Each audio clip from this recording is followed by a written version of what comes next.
Média, bonsoir à toutes et à tous et bienvenue dans votre émission Studio Sport comme chaque samedi et dimanche 17h-18h pour évoquer les principales informations du football. Bien entendu, on a un champion d'Afrique, mais d'autres disciplines, le cyclisme, la Formule 1 ou encore le golf, parce qu'il y a pas mal de choses à dire et également des invités. C'est Hassan El-Jabiri.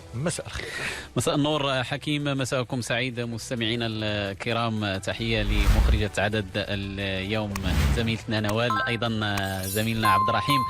مرحبا بكم مستمعينا إلى هذا العدد الجديد من برنامج استوديو الرياضة. طبعا حكيم ذكرت مجموعة من الرياضات، لكن إفريقيا في كرة القدم الحدث الأبرز كان تتويج فريق الأهلي المصري بلقب دوري أبطال إفريقيا للمرة العاشرة، يؤكد به اعتلاءه عرش كرة القدم الإفريقية على مستوى الأندية. 10 ألقاب، خصوصا وأنه منذ سنة 2000 إلى الآن الفريق بسط ويفرض كلمته على المسابقة الأرقى قاريا. Le Maroc a 6 trophées dans cette édition, 3 pour le Raja, 2 pour le WAC et un seul titre pour l'ASFAR. Donc l'équipe d'El Ahly devance les 3 équipes marocaines qui ont remporté cette Ligue des Champions. Victoire méritée hier, même si la première mi-temps, il n'y avait pas de vainqueur, 0-0. Mais après l'expulsion d'un joueur sud-africain de Kaizer Chiefs, Al Ahly a fait la différence et l'a emporté logiquement 10e titre. Et la Supercoupe, ça sera face au Raja. C'est le premier dossier de cette émission de Studio Sport. تماما حكيم، سنتحدث عن هذا الأمر، تتويج فريق الأهلي المصري في النهائي أمام كايزر شيفز الجنوب إفريقي، النهائي الذي كان خلاله المغرب حاضرا حكيم على مستوى التتويج، على اعتبار أنه الدولي المغربي بدر بنون توج بأول ألقابه في دوري الأبطال رفقة فريق الأهلي المصري. وأيضا على مستوى التحكيم المغربي كان حاضرا في غرفة الفار، أحد أبرز الحكام المغاربة، أو أيضا على المستوى القاري رضوان جيد كان حاضرا في غرفة الفار. صحيح كنا نأمل أن يكون وأن يقود هذا النهائي، لكن انتماؤه لمنطقة شمال إفريقيا التي ينتمي إليها أيضا فريق الأهلي قلص من حظوظه بشكل كبير في إدارة النهائي. من غرفة الفار أدار المباراة باقتدار واقتدار كبير حكيم. L'année dernière déjà, il a joué de malchance parce qu'il a failli disputer et diriger le match entre Al-Ahli et le Zamalek, la finale de la dernière édition. Mais malheureusement pour Redouane Jaïd, il avait contracté le Covid-19, bien sûr testé positif à la dernière minute, bien entendu. On a parlé de Badr Banoun qui a remporté le CHAN avec la sélection du Maroc, la Coupe du Trône, le championnat avec le Raja, la Coupe de la CAF, la Supercoupe. Donc il est en train de garnir son palmarès. Le jeune bien entendu, il a encore l'avenir devant lui, mais un bon palmarès pour le défenseur central marocain, le défenseur d'El Ahly du Caire. تماما حكيم، ونستضيف ونستقبل أولى ضيوف عدد اليوم للحديث عن تتويج فريق الأهلي المصري بلقب دوري أبطال إفريقيا للمرة العاشرة في تاريخها، الثانية تواليا عقب الفوز على فريق كايزر شيفز الجنوب إفريقي. ينضم إلينا من العاصمة المصرية القاهرة لرصد الأجواء زميلنا الصحفي الرياضي محمد جمال. محمد، أهلا ومرحبا بك. اهلا بك يا حبيبي، واهلا بكل طبعا متابعيك في المغرب الشقيقه طبعا، وشكرا على التهنئه الجميله. أكيد فريق الأهلي يستحق التهنئة، يستحق كل التقدير لكل ما قدمه في البطولة. يؤكد زعامته يعني المباراة نقول كانت من يعني وجهين، وجه في الشوط الأول عجز خلاله الأهلي عن فك يعني التنظيم الدفاعي المحكم لفريق كايزر شيفز. نقطة التحول كانت الطرد في صفوف فريق كايزر شيفز. آنذاك عرف الأهلي كيف يدبر أموره وطريقه كانت سالكة، حيازة يعني والاستحواذ على الكرة في نهاية المطاف وجد معه الأهلي الطريق إلى الشباك. انا بشوف ان الاهلي كان في افضل فتراته خلال الفتره الماضيه. الاهلي طبعا بيصنع التاريخ بتتويج للمره الثانيه على التوالي بعد ما كان فاز بالبطوله دي الموسم الماضي على حساب نادي الزمالك. الاهلي كده بيصل للقب رقم 10 في تاريخه، وهو رقم تاريخي غير مسبوق في قاره افريقيا. الاهلي الان بينافس الانديه العالميه سواء بوكا جونيورز او ريال مدريد على النادي الاكثر تتويجا في في العالم. خلاص الاهلي كمان وصل للثنائيه رقم 3 بعد تتويجه في 2005 و2006 ثم 12 و13 والان 2021. بيتسو موسيماني المدير الفني الجنوب افريقي كان يعلم جيدا ان فريق كايزر تشيفز يعني بيقف في خط الدفاع بشكل يعني كبير جدا، فريق بيحاول بيلعب فقط على اللاعب الصربي سمير نوركوفيتش، واللي كان امبارح خارج الخدمه تماما، وده اللي شفناه حتى من بيتسو موسيماني.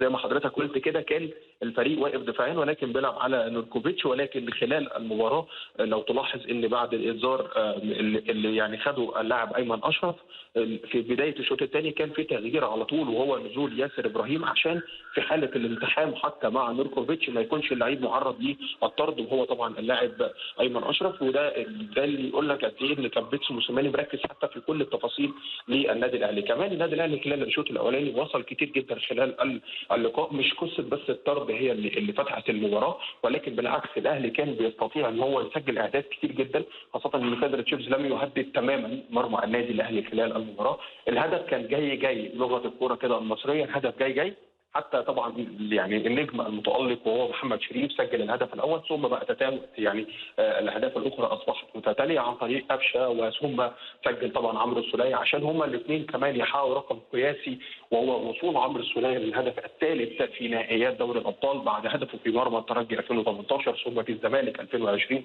ثم امس في كايزر تشيفز. قفشه كمان في النهائي الثاني على التوالي، وياخذ كمان جائزه افضل لاعب في المباراه وهي الثانيه على التوالي بعد ما كان حقق اللقاء الفوز على حساب الزمالك بهدفه التاريخي في شباك محمد ابو جبل حارس مرمى نادي الزمالك في ديربي القرن، ويعني مباراه القرن بين الاهلي والزمالك في نهائي العام الماضي. انا شايف ان النادي الاهلي بيصنع التاريخ، والاهلي اصبح هو الان هو يعني النادي الافضل في افريقيا بلا منازع، وينتظر طبعا مباراه قويه جدا جدا جدا جدا في السوبر الافريقي امام فريق الرجاء الرياضي. يفترض ان يكون ذلك فريق الرجاء مميز جدا جدا جدا جدا، ومن الفرق كمان اللي يعني هتكون صعبه جدا امام النادي الاهلي. اكيد مفترض ان يكون لقاء نهائي كاس السوبر شهر شتنبر القادم. تميز على مستوى خط الهجوم محمد شريف، محمد أفشة وعمرو السولية، أيضا تميز على مستوى خط الدفاع بقيادة بدر بنون. خط الدفاع بقيادة بنون كان في الموعد، وبدر بنون يتوج بأول ألقابه في دوري الأبطال رفقة فريق الأهلي. كان التعويل على صفقة بنون، وبنون لم يخيب ظن فريق الأهلي والجماهير الأهلاوية. بدر بنون من اللعيبه اللي الاهلي فضل يدور عليها والاهلي فضل يبحث عليها سنوات من بعد اعتزال عماد النحاس. لو طبعا الجماهير المغربيه تتذكروا جيدا عماد النحاس هو دلوقتي المدير الفني لنادي المقاولين العرب في مصر، هو اللي كان اللعيب الوحيد اللي بيلعب في خط الدفاع بعقله. يعني احنا كان عندنا دايما في النادي الاهلي مدافعين من الافضل، سواء وائل جمعه هو المدافع من المدافعين الافضل في القاره، كمان كان موجود شادي محمد، احمد السيد، ولكن وجود عماد النحاس كان من اللعيبه اللي بتقدر انها تمسك الكوره بكل عقل، يعني زي ما بنقدر نقول كده ايه، لعيب عاقل في خط الدفاع، بيمسك الكوره بيطلع الكوره للخط الامامي، بيقدر ان هو يتصرف في الكوره بشكل صحيح، وهو ده اللي بيعمله بدر بنون. هو القطعه اللي كان بينتظرها النادي الاهلي خلال السنوات الماضيه، فهو تعاقد ناجح جدا، والاهلي كان مصمم على التعاقد مع بدر بنون اللي كان واصل لمرحله في الفورمه بتاعته عاليه جدا جدا جدا في الدوري المغربي، ومع فريقه طبعا الرجاء كان ظاهر بشكل مميز جدا خلى النادي الاهلي يتمسك بضمه. كمان بدر دخل في الفريق بسرعه جدا، ودي حاجه يعني بتقول كويس قوي ان النادي الاهلي يعني بيقدر ان هو يحافظ على اللعيبه حتى اللي جايين المحترفين بيدخلوا في الاجواء بسرعه جدا. بدر بيتعامل في مصر من اول يوم جه بلقب السلطان، وده يعني حاجه جميله جدا ان اللعيبه كلها وان الانديه كلها وكل حتى الدوري المصري بيحب بدر بنون، بيحب اللعب بدر بنون. جميع المحللين بتشيد ببدر بنون، هو حاسس ان هو في بلده مصر، حاسس ان هو بيلعب في بلده، ما حسش بغربه خالص من اول ما جه، كان ظهر بشكل كويس، جه على طول على كاس العالم للانديه لو حضرتك تتذكر، لعب مباريات رائعه، منهم مباراه بالميراس البرازيلي كانت رائعه جدا من جانبه، وكان بيتولى طبعا مهمه يعني فريق قوي جدا زي بالميراس عايز ياخد المركز الثالث، قدر ان هو يحقق البرونزيه كاول بطوله، ثم تتوالت البطولات حتى يحقق امبارح دوري الابطال للمره الاولى في تاريخه. امبارح كمان موسيماني بيحقق بطوله دوري الابطال للمره الثالثه في تاريخه، دي كلها انجازات فرديه وجماعيه للنادي الاهلي تاريخيه طبعا في ظل قياده طبعا رئيس النادي الاهلي محمود الخطيب، اللي هو اصلا كان من اللعيبه التاريخيين، وكلنا شايفين حب اللاعبين ليه حتى في جميع التكريمات. نتحدث وتحدث على محمود الخطيب. هذا التنظيم في فريق الأهلي تنظيم جيد جدا. لاعب سابق ونجم سابق يصبح رئيس، محمود الخطيب. حتى في الجهاز الفني جميع من في الجهاز الفني أكيد عملوا في الأهلي. نتحدث عن سيد عبد الحفيظ ربما اللي هو القلب النابض في يعني والمساعد اللي كيقوم بعمل كبير جدا في طاقم فريق الأهلي. وأيضا اختيارات بيتسو موتسيماني لم يكن اعتباطا أن تمنح الثقة لبيتسو موتسيماني وهو القادم من جنوب إفريقيا. أكيد الأمر لم يكن محض صدفة. الآن تقطف الثمار، لقبين على التوالي في دوري الأبطال رفقة الأهلي. قبل ذلك المدرب كان توج رفقة ماملودي سان داونز. هذا التنظيم الجيد لفريق الأهلي سواء إداريا أو تقنيا يعطي ثماره في نهاية المطاف. طبعا زي ما حضرتك قلت كابتن محمود الخطيب كان ضمن هو افضل اللاعبين في افريقيا، هو افضل لاعب في افريقيا عام 1983. راجل قدر ان هو يحقق بطوله دوري ابطال افريقيا مع النادي الاهلي كلاعب عام 1982، وكان صاحب هدفين في المباراه النهائيه في الذهاب امام اشانتي كوتوكو الغاني، واللي كان فريق ساعتها هو الافضل في القاره مع النادي الاهلي. وكمان قدر ان هو يسجل هدف التعادل وقاتل في شباك كوتوكو في غانا. يعني كان لعيب مميز جدا، هو الهداف من الهدافين التاريخيين للنادي الاهلي في بطوله الدوري، في بطوله كمان دوري ابطال افريقيا. كان موجود في مجلس الاداره وكان نائب لرئيس النادي الاهلي السابق حسن حمدي في التتويجات الرائعه اللي حققها مانويل جوزيه 2005 و2006 و2008، وايضا كمان يعني في السنوات 2012 كان محمود الخطيب دايما من الناس اللي موجوده على كل البطولات الافريقيه للنادي الاهلي. اما اصبح رئيس النادي الاهلي في عام 2017 كان هدفه الرئيسي هو عوده الاهلي لمنصات التتويج الافريقيه بعد غياب سنوات منذ عام 2013 وانتهاء الجيل السابق للنادي الاهلي اللي حقق 4 بطولات لدوري الابطال. كمان زي ما حضرتك قلت اللعيبه بتشوف محمود الخطيب هو اسطورتهم، هو نجمهم المفضل، فعشان كده اللعيبه حابه دايما ان هو يكون رئيسهم هو محمود الخطيب. كمان في الجهاز الفني للنادي الاهلي اختيار سيد عبد الحفيظ، هو كان من افضل اللعيبه اللي موجوده في مركزها في النادي الاهلي. لعيب قدر ان هو يحقق اللقب ده عام 2001 بهدفين كانوا تاريخيين للغايه، سواء في هدف في مرمى الترجي التونسي في دور نصف النهائي، ثم هدف في لقاء الذهاب امام ماملودي سان داونز عشان يقدر ان هو يتوج الاهلي بالبطوله بعد غياب منذ عام 1987. كمان سيد عبد الحفيظ كان موجود في بطوله دوري الابطال 2005 ولكن كان مصاب، ولكن من اللعيبه اللي تحسب لها البطوله. يرجع بعد كل ده ويبقى مدير كره طوال ال10 سنوات الماضيه، ان هو بقى بيروح ويجي، ولكن هو يظل مدير الكره الابرز للنادي الاهلي خلال الفتره الماضيه. كمان موجود سيد القمصان وهو موجود مدرب عام مع الجهاز الفني. بيتسو موسيماني زي ما حضرتك قلت اختيار النادي الاهلي لبيتسو موسيماني ما كانش اختيار وخلاص، لا هو الاهلي كان جايب مدرب قدر ان هو من قبل ان هو يتوج ببطوله دوري ابطال افريقيا امام نادي الزمالك عام 2016. مدرب دايما صعب جدا لما كان الاهلي بيلعبه، مدرب قدر يكسب النادي الاهلي 5-0. طبعا دي كانت نتيجه كبيره جدا وهي النتيجه الاكبر للنادي الاهلي في دوري ابطال افريقيا. عمر الاهلي ما خسر 5-0، خسروا امام صن داونز موسيماني اللي كان فريق عنيف للغايه، لكن من بعدها الاهلي لم يخسر مطلقا في دوري الابطال امام صن داونز. الاهلي ينافس دائما على التتويج باللقب ويتوج باللقب. الاهلي عانى خلال السنوات المقابل محمود الخطيب من خساره امام الترجي في عهده، ثم قبلها خساره امام الوداد في عهد رئيس النادي الاهلي السابق محمود طاهر اللي حاول برضه مع النادي الاهلي. ولكن الان محمود الخطيب بيجني ثمار الاداره الجيده ويحقق لقبين لبطوله دوري الابطال وهينافس على بطوله الدوري وكاس العالم للانديه مره اخرى والسوبر الافريقي، ودي بتفتح له ابواب وبطولات ثانيه كتير. أكيد محمود الخطيب نجم المنتخب المصري فريق الأهلي. نتحدث عن كرة القدم المصرية على مستوى الأندية وهذا الحضور الدائم مؤخرا. أكيد الأهلي على مستوى دوري الأبطال، أيضا على مستوى كأس الكاف نتذكر فريق الزمالك توج بلقب العام 19 و2000. بيراميدز لعب النهائي أمام فريق نهضة بركان الموسم الماضي. هذا الموسم وصل لنصف النهائي. الأندية المصرية خصوصا الزمالك الأهلي إضافة إلى بيراميدز هذا الحضور الدائم مرده إلى مدى؟ وهل في المستقبل ممكن نرى عودة أندية كانت تلعب أدوار أولى أمثال فريق الإسماعيلي ربما؟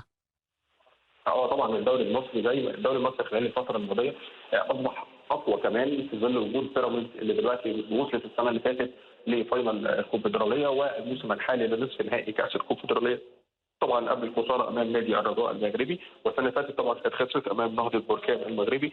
دايما نادي البيراميدز بقى بيتواجد في المنافسات الافريقيه. كمان ان شاء الله الاسماعيلي يكون متواجد، كان هو مر بظروف طبعا خلال السنوات الماضيه، ولكن تحت قياده ايهاب جلال اللي كان مرشح طبعا لتدريب المنتخب الوطني المصري، هيكون ليه شأن خلال الموسم القادم. كمان النادي المصري، في الاتحاد السكندري تحت قياده الكابتن حسام حسن، في انديه مصريه كتير جدا، بخلاف طبعا النادي الاهلي والزمالك اللي يظلوا دايما ارقام صعبه في دوري الابطال والكونفدراليه. انت ممكن مثلا تلاقي الرجاء والوداد في المغرب ممكن يحصل فتره كده دروب في الدوري المغربي، ممكن تلاقي الفريقين متاخرين شويه في الجدول، ولكن يظلوا دايما منافسين على اللقب، ويظلوا دايما منافس صعب للاهلي والزمالك في البطولات الافريقيه. دايما الفريق الكبير مش شرط انه ممكن يكون اداؤه دايما رائع، ولكن يظل فريق كبير يقدر ان هو يكسب ويقدر يوصل للمباريات النهائيه ويقدر يوصل لنصف النهائي، وده اللي دايما بيمر على اي فريق في افريقيا. ظل طبعا الاهلي والزمالك، الترجي، الصفاقسي، الوداد، الرجاء، كل دي فرق كبيره جدا بتستطيع دايما انها تنافس. لو اتكلمنا حتى كمان هنلاقي ان هم يقدروا ان هم يوصلوا الادوار ان شاء الله متقدمه في البطولات الافريقيه. شكرا لك محمد جمال على كل هذه التوضيحات، ومبروك مرة أخرى لفريق الأهلي هذا التتويج باللقب العاشر في دوري أبطال إفريقيا. حبيبي ألف مبروك حبيبي، شكرا. العفو، مرحبا. Voilà, 17h22, on continue donc pour parler Ligue des Champions, bien sûr, la Ligue des Champions, la victoire d'Al Ahly du Caire. C'était le 10e sacre pour la formation égyptienne qui disputera le mondial des clubs, bien sûr, une victoire face à Kaizer Chiefs, la formation sud-africaine, battue sur le score de 3-0, un match marqué par l'expulsion d'un joueur sud-africain. L'analyse d'Hervé Penaud, l'un de nos consultants sur Média. Et il n'y a pas eu de surprise dans cette finale de Ligue des Champions africaine. Al Ahly était vraiment supérieur, était évidemment très largement favorite de ce match-là. S'est imposé 3-0. Alors évidemment, il y a une expulsion de Machiané en fin de première période qui a certainement changé beaucoup de choses dans le résultat. Mais enfin bon, quand une équipe domine autant, qui a plus de 70% de possession de balle, c'est plus de 16 tirs contre une équipe sud-africaine qu'on savait regrouper sur elle-même, la logique a prévalu et cette victoire 3-0 n'est finalement que le symbole de la surpuissance d'Al Ahly et de la surpuissance d'un coach qu'il ne faut pas oublier, Pitso Mosimane, qui a gagné pour la troisième fois cette Ligue des Champions, qu'il avait déjà remporté avec le Mamelodi Sundowns, les Sud-Africains de Mamelodi Sundowns. C'est vraiment l'homme fort de cette équipe de Al Ahly. Bon, on connaît la force déjà individuelle et collective de ce groupe, hein. Et puis lui a ajouté sa touche personnelle. C'était important aussi parce que c'est une équipe qui est pas sûre d'être championne d'Égypte. Il fallait au moins remporter cette Ligue des Champions africaine. Mais au Maroc, ils ont fait le travail, ils ont fait le boulot avec des beaux buts d'ailleurs au passage. Et c'est tout à fait mérité. Le meilleure équipe a remporté cette compétition. On pouvait s'y attendre. Il s'agit d'Al Ahly, le plus grand club africain de l'histoire. Il faut jamais l'oublier. Le club du siècle, bien sûr, Al Ahly du Caire, c'était Hervé Penaud, la formation égyptienne qui a donc remporté le 10e titre et disputera la Supercoupe. Ça sera face au Raja vainqueur une semaine plus tôt de la Coupe de la CAF aux dépens des Algériens de la jeunesse sportive de Kabylie. On a parlé des deux équipes, Kaizer Chiefs, on a parlé d'Al Ahly, restent les arbitres. تماما. حكيم التحكيم المغربي كان حاضرا في المباراة النهائية بالأمس. الحكم الدولي المغربي رضوان جيد كان حكما أول في غرفة الفار، قاد المباراة باقتدار، كان حاسما أيضا في المباراة في طرد اللاعب هابي ماشيان لاعب فريق كايزر شيفز. حكم المباراة باسيفيك كان قد منح اللاعب عقب تدخله في حق أحد لاعبي فريق الأهلي إنذارا أو بطاقة صفراء بعد العودة إلى الفار بطلب من رضوان جيد. الحكم باسيفيك أشهر البطاقة الحمراء عن لقاء الأمس وإدارته له من غرفة الفار. خاصنا رضوان جيد بحوار نستمع إليه بهذا الخصوص. تحية رياضية لك ولجميع المستمعين الكرام. والحمد لله الأمور طيبة دازت، يعني كانت مباراة ما كانتش يعني بهذاك الانتونسيتي الكبيرة، ولكن كنعرف أن الثقل ديالها هو النهايه، انها كتبقى نهايه اصوات الابطال، يعني اي قرار مؤثر كيقدر يديكو من بلاصه لبلاصه. لهذا كان التركيز الكامل للطاقم التحكيمي والتحكيم تاع الفار اللي كنت يعني عضو فيه بمساعده زكريا البرنسي وبشرى كربوب. يعني الحمد لله الامور دازت على ما يرام. كان القرارات التحكيميه، كان واحد جوج تاع القرارات التحكيميه اللي الحمد لله توفقنا فيهم. القرار ديال الطرد اللي الحكم عطى انذار وناديناه وكان طرد المستحق، وكان الهدف الثالث اللي كان واحد اللاعب في موضعيه التسلل ولكن ما شاركش ومشات اللاعب الثاني. يعني كانوا قرارات اللي الحمد لله توفقنا فيهم، وهذا الشيء كيخلينا غير نحلوا الباب للحكام اخرين ان شاء الله جايين، لما لا ان شاء الله حتى هما يدخلوا ويقودوا نهائيات ان شاء الله تاع عصبة الابطال وكاس الكونفدراليه ان شاء الله. ذكرتي قرارين كانوا ربما حاسمين في اللجوء لتقنيه الفار، لجوء لكم سي رضوان، خصوصا قرار طرد الحكم باسيفيك. يعني في بدايه الامر كان انظر اللاعب بطاقه صفراء، يعني استدعيته لغرفه الفار، الاستدعاء كان منكم. يعني كيفاش كان التفاعل مع بينكم وبين حكم الوسط باش ربما نوضعوا الجمهور الكريم في حيثيات والتعامل مع تقنية الفار في هذه الحالات اللي هي من الامور اللي ينص عليها بروتوكول الفار؟ صحيح، وكما كتعرف ان بروتوكول الفار كيدخل في 4 تاع النقاط اللي الناس ولات دابا عارفاها. من بينهم كاينه حالات ديال الطرد، لما كتكون عندنا واحد الحاله اللي كتكون فيها ورقه حمراء مباشره. هذه الحالة هذه يعني الحكم لما صفر يعني على ركلة الخطأ وفي نفس الوقت عطى الإنذار، وعطانا بأنه هو بالنسبة ليه أنه كاين تهور من اللاعب تاع فريق كايزر شيف. احنا من بعد المراجعة ديالنا للقطاع اتضح أنه كاين يعني قوة مفرطة لهذاك اللاعب في التدخل ديالو، وحتى المنطقة اللي استعمل اللي هما لي كرومبون مع المنطقة اللي ترتكب عليها الخطا اللي هي لا شوفي، كانت واحد لانتونسيتي كبيره، وبالتالي راينا اننا نناديوه. اللي خاصهم يعرفوا الناس ان القرار سيفري احنا نبهناه لهذه الحاله هذه، ولكن كيبقى القرار الاخير في يد الحكم الرئيسي باسيفيك اللي جا وفعلا اقتنع بانه الحاله كتستحق اكثر من ورقه صفراء لورقه حمراء، وبالتالي داها، والحمد لله اننا توفقنا في هذا القرار. وفي نهايه المطاف اكيد كان القرار تقبلوا الجميع، تقبلوا اللاعب المطرود ولا ايضا الفريق الجنوب افريقي. اكيد الحكام المغاربه عندهم تجربه في الفار. البطوله المغربيه هي الوحيده في افريقيا اللي كتستخدم هذا يعني التقنيه. هذا ربما سهل ايضا المأموريه عليكم في اللقاء النهائي. كما قلتي يعني تقنيه الفار اللي عندنا في الشامبيونات ديالنا ساعدتنا كثير. علاش؟ لان كتعرف ان واحد التقنيه اللي جديده علينا احنا كمغاربه ولا احنا في البطوله الوطنيه، وبالتالي كانوا هفوات في الاول الامر، كانوا اشياء اللي كانت خاصها تضبط، وبالتالي هذا الشيء كله ساعدنا اننا الحمد لله ولات عندنا واحد لا ميتريز لهذه التقنيه هذه، وهذا الشيء خلانا اننا نظهروا بواحد الوجه مشرف. وكنتمناو اننا باقي عندنا الخدمه وباقي عندنا امور خاصنا نطوروها، وان شاء الله كنوعدوا الناس اننا ان شاء الله احنا باقي خدامين ان شاء الله باش نطوروا المستوى ديالنا يكون احسن ان شاء الله. رضوان جيد، الحكم المغربي حكيم الذي قاد باقتدار من غرفة الفار أمس اللقاء النهائي بين الأهلي وكايزر شيفس الجنوب إفريقي في دوري الأبطال. Et peut-être il sera présent lors de la prochaine Coupe du Monde. En tout cas, il fait partie des arbitres ce que l'on qualifie d'élite. Bien entendu, l'arbitrage qui a été irréprochable lors de cette finale malgré l'expulsion méritée. On a eu recours à la VAR, la vidéo. Voilà donc pour la première partie de Studio Sport, du football essentiellement consacré bien sûr à la Ligue des Champions. Dans la deuxième partie, on reviendra sur la Formule 1, une victoire folle de Hamilton qui a, on va dire, mis fin à l'hégémonie de Max Verstappen, victime d'un accident. Bien entendu, on va parler de l'accrochage bien sûr entre les deux pilotes.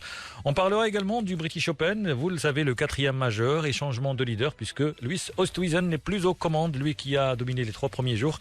Eh bien, comme d'habitude, j'allais dire, il a été devancé. Et puis, on parlera aussi cyclisme, c'est la fin du Tour de France, sans oublier le tennis. On parlera de Federer, forfait pour les JO, et également Djokovic qui sera présent.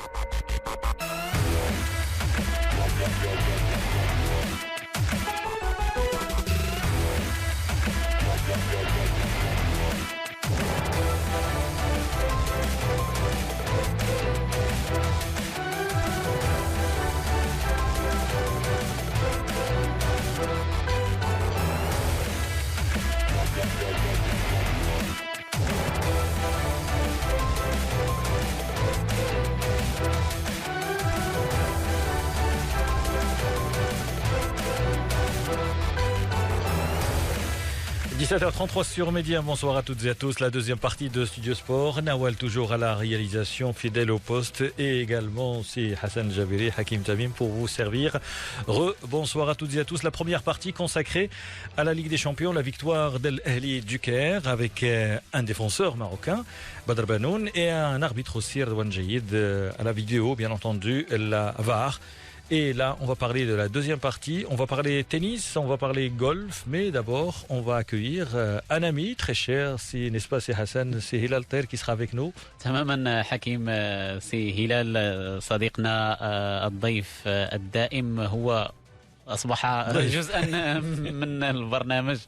أكيد نرحب به بداية. سي هلال، أهلا ومرحبا بك. مساء الخير سي حسن، مخرج البرنامج، طاقم العمل، المستمعين والمستمعات، وتحية خاصة لأستاذنا حكيم. Merci beaucoup, c'est Hilal et j'espère que vous allez bien. À la réalisation, c'est Nawal. Nawal, c'est une cycliste, elle pratique le cyclisme. نوال متابعة للرياضة دائما، ومع هلال نتابع دائما الجديد، البطولة الاحترافية المغربية إنوي التي تدخل مراحل حاسمة، الجولة 28 التي انطلقت بالأمس فريق الرجاء الرياضي تعادل أمام أولمبيك أسفي بهدفين لمثلهما، والجيش الملكي يتفوق على حسنية أكادير، ما يبقي هذا التشويق على مستوى مركز الوصافة. نبدأ بلقاء الرجاء بداية. فريق الرجاء بتفوق عددي أمام أولمبيك آسفي أضاع فرصة ربما حسم مركز الوصافة مبكرا. كيف رأيت فريق الرجاء وربما عودة فريق أولمبيك آسفي في هذه المباراة بالرغم من لعبوا ب10 لاعبين؟ أكيد بأن معطيات المقابلة والطرد اللاعب من جانب أولمبيك أسفي يعني لم يستفيد منه فريق الرجاء. فريق الرجاء الرياضي غادي في واحد الديناميه ايجابيه، يعني كيلعب بواحد الاريحيه كبيره، خاصه بعد يعني الفوز بالكاس الاتحاد الافريقي. يعني فرصه للمدرب لتطوير المجموعه، اعطاء فرصه للشباب. في الطرف الاخر يعني كان مجبرا على تحقيق نتيجه ايجابيه، او على الاقل تفادي الهزيمه. هذا ما وقع. اظن بانه تبقى تعادل يعني عادل للطرفين. فريق أولمبيك أسفي رجع في النتيجة مرتين، كان متفوقا. أظن بأنه فريق الرجاء كذلك لم يخطف نقطة ثمينة. أظن في نظري الوصفة غير مهددة بالنسبة لفريق الرجاء. حسابيا كل شيء ممكن، لكن بالنسبة للمحتوى ما يقدمه فريق الرجاء أنه المرتبة الثانية مضمونة بنسبة كبيرة. أكيد هو يتوفر على كامل الحظوظ، وأيضا مصيره بين أرجل لاعبيه في اللقاءين المتبقيين أمام فريق نهضة زمامرة. لكن نتحدث أيضا عن هذه العودة القوية الواجهة لفريق الجيش الملكي هذا الموسم. الفريق يضمن رسميا على الأقل المشاركة في كأس الكاف الموسم القادم، يضمن لنفسه المركز الثالث بعد غياب دام لسنوات عديدة. منذ العام 2013-2014 الفريق غاب عن المشاركة القارية. الآن أمام فاندربروك، مع فاندربروك الفريق يعود للمشاركة القارية، مركز ثالث في انتظار ما ستسفر عنه الجولتين الماضيتين. برأيك هلال، ماذا تغير في فريق الجيش الملكي مع فاندربروك من أجل أنه يعرف هذا الثورة في النتائج؟ أظن بأنه يعني طريقة العمل، أظن أنه توظيف اللاعبين يتم بشكل أفضل. أظن أنه كذلك خلق واحد انضباط اكبر. يعني هذا الشيء من يعني يجب الاشاره بان يعني في وقت سابق السيد عبد الرحيم طالب هو الذي وضع الاسس، هو الذي قام بالانتدابات، هو الذي قام بتسريح مجموعه من اللاعبين كذلك اللي كانوا ما تقدموش الاضافه، وهذه شجاعه من طرف. أظن بأنه المدرب البلجيكي لن أقول كان محظوظا، لكن جاء في الوقت المناسب، في وقت يحتاجه فريق الجيش، في وقت تمت يعني الأرضية كانت يعني مثالية للاشتغال. أظن بأن المدرسة البلجيكية احنا تنعرفوها، يعني تيشتغلوا يعني يعني فوتبول زعما كرة قدم شمولية، الجميع يدافع، الكل يهاجم، كذلك الأدوار يعني تتم توزيعها بكل دقة، كاين انضباط كبير. أظن بأنه تطوير المجموعة، رجوع كذلك واخا على شكل اعاره بالنسبه للاعب الدولي اللي تعطات له العماده لانه عنده واحد الكاريزما وعنده واحد الشخصيه قياديه كذلك.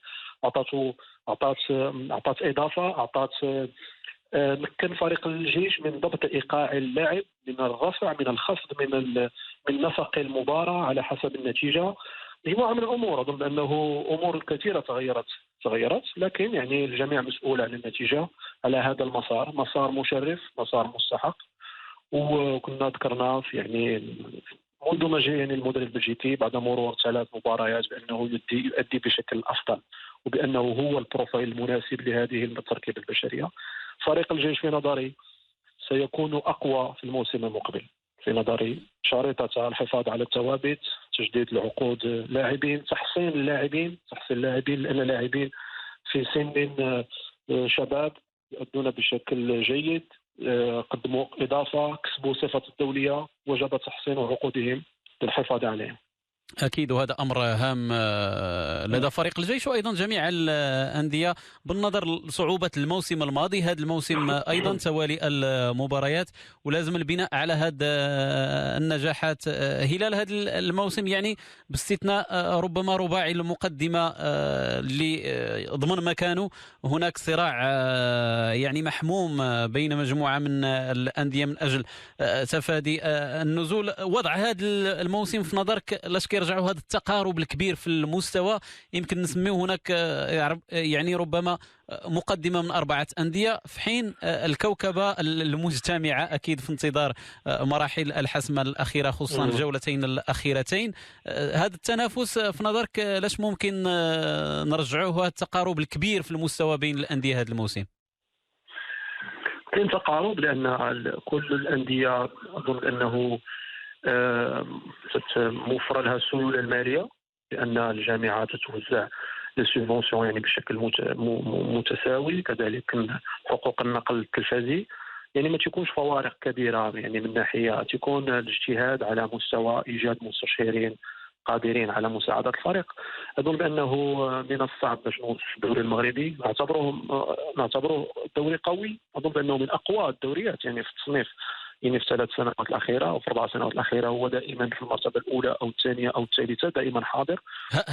هذا الموسم التنقيط بحسب يعني اللي صدرته الكاف، المغرب على مستوى الأندية هو الأبرز، يعني هو الأكثر تنقيطا، وحتى على مستوى الأندية المشاركة في المنافسات القارية، على اعتبار أن هذا يعني مؤشر حاسم في تمثيلية الدوريات على المستوى الأندية القارية.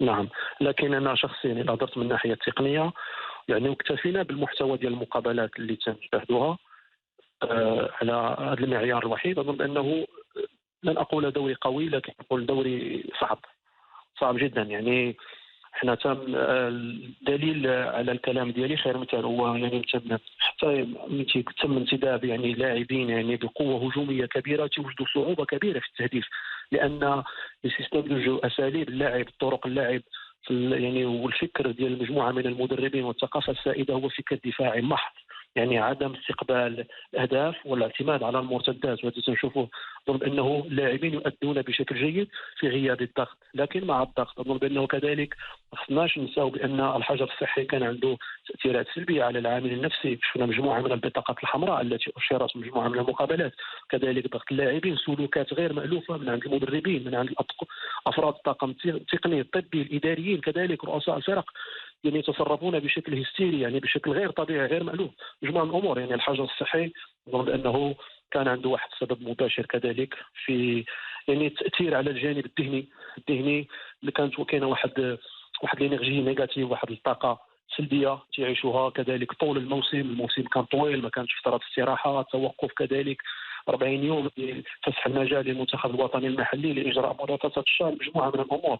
يعني اظن انه اللاعب المغربي، المدربين، الاطقم بصفه عامه كانوا تحت ضغط رهيب، لكن تبقى الدوري ديالنا يجب ان نفتخر به، دوري مشرف في تنافسيه كبيره. اظن بانه خساره الرجاء في برشيد افقدت صداره التشويق، لانه الديربي لعب والوداد متفوقه على الرجاء، متقدمه ب6 نقط، بعد الفوز اصبحت 9 نقط، وفي يعني حينها يعني حسم الموقف، حسم اللقب، يعني الهويه ديال البطل يعني حسمت بشكل كبير. ضمن أنه التشويق ما زال يهم فرق أسفل الترتيب، خاصة بأن هناك مواجهات مباشرة بالنسبة لهذه الفرق. يعني كل شيء وارد. فريق نهضة النمرة كذلك هو الذي في نظري أشعل المنافسة. يعني بعد ما يعني من أشد المتفائلين، يعني ما لم يكن ينتظر هذه الانتفاضة. يعني كنا كنتحدثوا في وقت من الأوقات من سيرافق فريق نهضة الزمامرة للقسم الثاني. نعم. لا أظن بأنه، لكن يعني كنا ذكرنا أن تشاهد مباريات يعني الزمامرة زعما للأمانة يعني محتوى محترم جدا. يعني هناك ان بلان دو جو، يعني تشوف بان ساجو بيان زعما الحقيقه تقال. ابخي تيكونوا عوامل اخرى، تغيير المدرب، بعض المرات تيكونوا قرارات استراتيجيه تاخذوها بعض الرؤساء في لحظه غضب كذلك اللي تاثر عليهم. لكن اظن انه لا شيء حسم. المتفرج والمشاهد المغربي هو المستفيد، خاصه اللي ما عندوش علاقه بالموضوع. يعني المشاهد المتتبع الرياضي المحايد اللي ما تهموش امر السقوط يعني الدرجه. سي هلال، نحن نستفيد من تواجدك معنا دائما. كنشكرك على يعني تلبيه دعوه البرنامج في كل مره. مرحبا بك يعني في كل الاعداد، وشكرا لك. نشكرك على مشاركتك لنا في عدد اليوم هلال.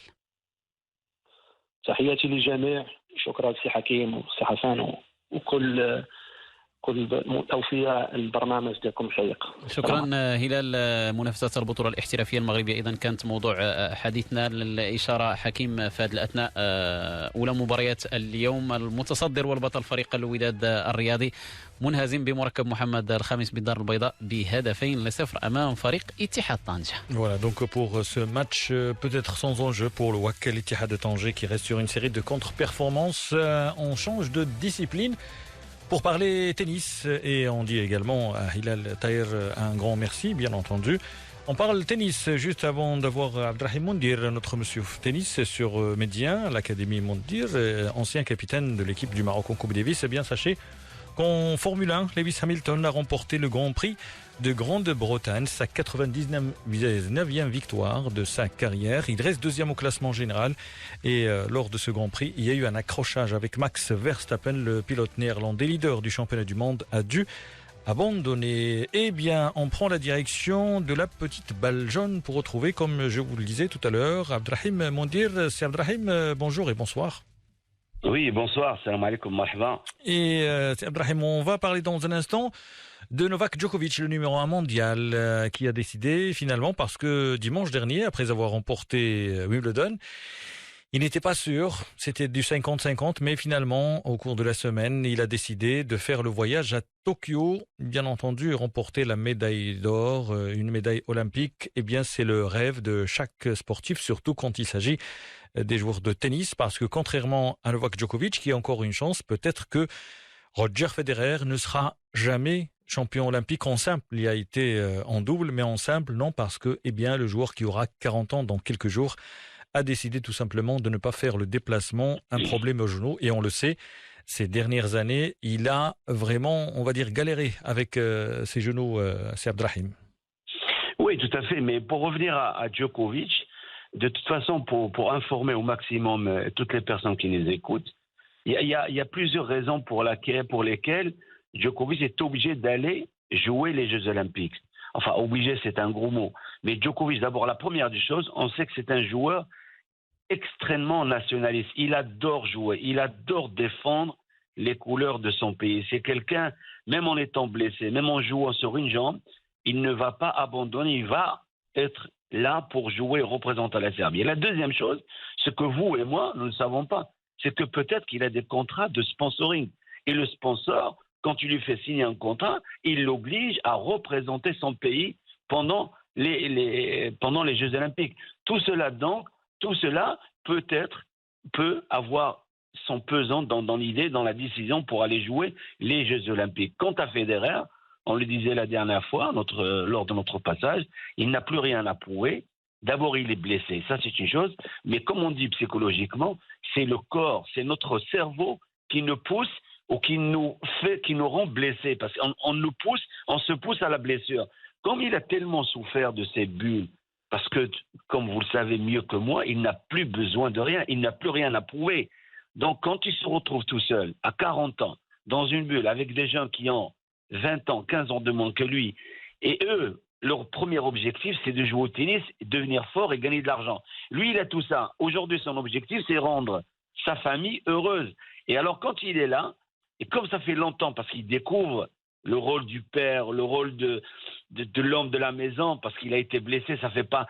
Il est resté quand même 1 an et demi à la maison avec les 2 opérations au genou. Donc, il découvre ce rôle de père, parce qu'avant, il était tout le temps sur le circuit, et ça lui manque énormément. Et un joueur qui n'est pas heureux n'est pas un bon joueur. C'est impossible. Voilà donc pour Roger Federer et Novak Djokovic.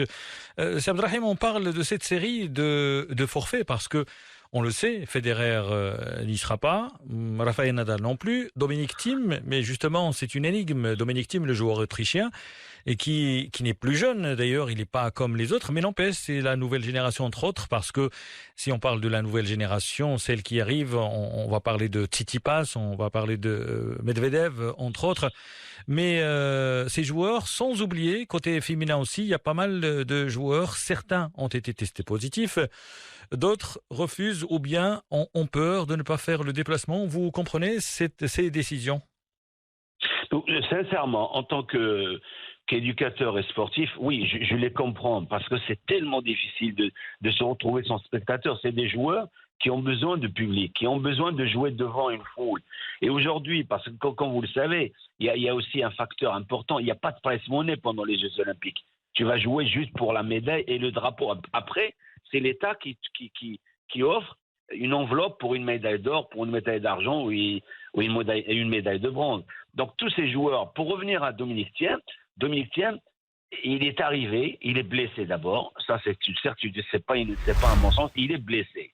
Donc il y a des joueurs qui inventent des blessures, des joueuses qui inventent des blessures, mais lui, il est blessé. Donc il ne peut pas jouer. En plus de ça, manque de confiance parce qu'il n'a rien fait depuis un moment, il ne fait que perdre, il en perd de confiance, ça va lui faire de bien. Nadal, il l'a dit, j'étais très loin de la famille, maintenant je me retrouve en famille tranquillement, je vais me préparer la tournée sur dur européenne. Williams, elle a dit même si on m'inscrit, parce que c'est la fédération américaine qui envoie la liste au comité olympique américain, qui l'envoie au comité olympique international. Donc elle a dit même si on m'inscrit, je n'irai pas parce que je ne peux pas, je suis fatigué, mon corps ne répond plus. Et bien sûr, maintenant, il faut parler du côté positif. Osaka, la japonaise, elle va être là, elle va défendre le titre pour une médaille d'or pour son pays. Voilà donc pour ces forfaits en série, d'autant plus que les JO de Tokyo font face à la crainte d'un cluster au village olympique. On le rappelle, il y a plusieurs cas qui ont été détectés, 55 depuis le début du mois de juillet, entre sportifs et responsables, bien entendu. Un dernier mot, bien entendu, question de tennis. J'allais dire le dernier majeur. Non, le dernier majeur, c'est le 3e majeur, c'était Wimbledon. Là, après les JO, il y a juste après la tournée américaine et l'US Open fin août, début septembre. Est-ce que le fait de jouer sur gazon et ensuite aller au Japon et revenir aux États-Unis peut rapidement, Simon Dir, peut compter dans la décision des joueurs et joueuses? Oui, probablement. Il y a même des joueurs, des conseillers, des personnes qui sont plus ou moins proches de Djokovic qui lui ont déconseillé d'aller aux Jeux Olympiques. Parce que au niveau de la surface, il n'y a pas de problème, parce que c'est la même surface. Mais au niveau de décalage horaire, là oui. Mais les joueurs de ce niveau-là, un joueur comme Djokovic, il voyage avec 10-15 personnes. Il a le médecin, il a tout, le kiné, il a le conseiller, le psychologue. Ils sont bien entourés, il va arriver aux États-Unis. Et en plus, contrairement à ce qui se passe entre la terre battue ou le gazon, là, tous les joueurs, ils vont avoir une période d'1 mois, 1 mois et demi pour s'entraîner, se préparer pour le dur, mais le spectacle, il y sera. De toute façon, nous, ce qui nous intéresse, c'est qu'on aura un US Open en espérant que ça va pas changer parce que avec les conditions sanitaires, ça change du jour en jour. Donc, et je profite de l'occasion pour souhaiter bonne chance à toute l'équipe nationale du Maroc olympique. Et juste en parlant de la crise sanitaire, eh bien aujourd'hui il y avait le Grand Prix de Grande-Bretagne avec la victoire de Lewis Hamilton. Il y avait 140 000 spectateurs qui étaient présents donc lors de ce Grand Prix de Grande-Bretagne. Merci beaucoup, c'est Abdrahim Moundir de l'Académie Moundir, bien entendu, ancien capitaine de l'équipe du Maroc en Coupe Davis. Merci et à la prochaine, c'est Abdrahim. Oui, tout le plaisir est pour moi. Merci beaucoup. Merci, Abdrahim. Juste d'autres informations concernant le tennis. On parlait des absents. Eh bien, sachez que le premier Italien à avoir atteint la finale à Wimbledon, il s'agit de Berrettini. Matteo Berrettini a été contraint de renoncer aux Jeux Olympiques à cause d'une blessure musculaire, apparemment une blessure contractée. C'était à Londres déjà pour le joueur de 25 ans. Autre information concernant le tennis, eh bien sachez que le Norvégien Gasper Ruud, 16e joueur mondial, a remporté aujourd'hui le tournoi sur terre battue, le tournoi de Bastad en Suède, après une victoire face à l'Argentin Federico Coria, 77e mondial. Et puis bien sûr on a parlé de Lewis Hamilton.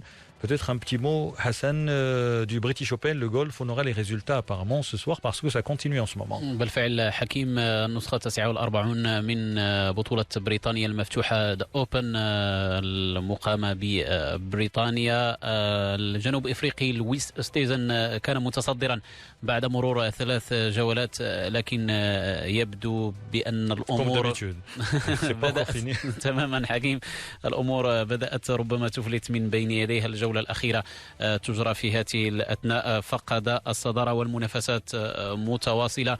الأمريكي موريكا وهو من يتصدر حتى حدود اللحظة. أيضا هناك مطاردة من الأمريكي الآخر شاب جوردان سبيث. هل ستكون هناك عودة للويس أوستيزن؟ على العموم سننتظر النتائج هذا المساء من أجل إعلان المتوج بهذه النسخة 49 بعد 100 من بطولة بريطانيا المفتوحة، رابع دورات الجران شلام في رياضة الجولف. Et bien entendu, on attendait Jon Rahm qui a remporté l'US Open, malheureusement pour lui. Et puis également, on attendait, mais il n'a pas fait le déplacement. Il s'agit de Matsuyama, premier japonais à remporter un majeur. Il s'était imposé au Masters. Voilà donc on aura peut-être un nouveau ou bien un ancien vainqueur parce que Lewis Oosthuizen a déjà gagné le British Open, mais après il a enchaîné, on ne va pas dire les mauvais résultats, mais les frustrations.